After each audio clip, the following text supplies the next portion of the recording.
One industry that's taken a hit during the pandemic are zoos. Despite the impact of the coronavirus, representatives from local zoos say that animal care must continue regardless of the pandemic. Our Ellis Chandler has more.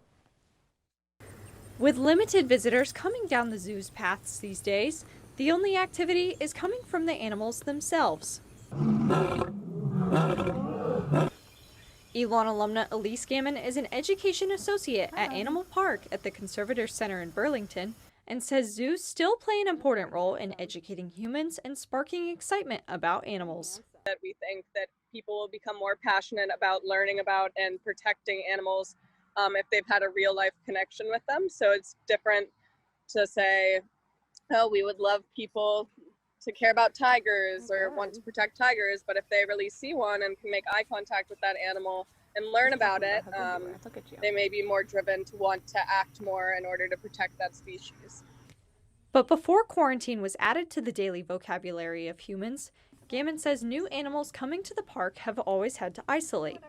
The quarantine process for animals looks similar to that of people. But our protocols, regardless of the pandemic, are putting that animal on a quarantine and limiting who's able to come near that animal for feeding or other interactions to check in on them to make sure that they don't have anything that could be contaminating our other animals or our people.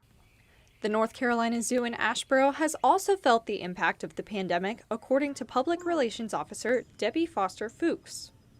You know, even though the zoo wasn't open to the public, that didn't mean things stopped here. We have 1,800 animals that have to be taken care of. So zookeepers coming on site every day. We have 500 acres that have to be taken care of. So our horticulture staff was busy every day, whether guests were there or not. Both zoos say they are interested to see how their new programs progress as restrictions hopefully begin to lift. But for now, they are continuing to care for the animals. Ellis Chandler, ELN Morning.